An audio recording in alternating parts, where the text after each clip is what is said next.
नालासोपारा पूर्व भागातील फर्निचर व भाजीच्या दुकानाला भीषण आग लागल्याची घटना घडली आहे।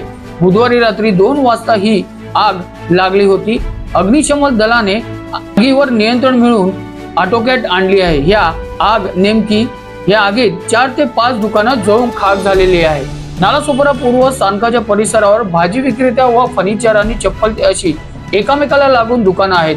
बुधवारी रात्री अचानकपणे या फर्निचरच्या दुकानाला आग लागल्याने खळबळ उडाली होती।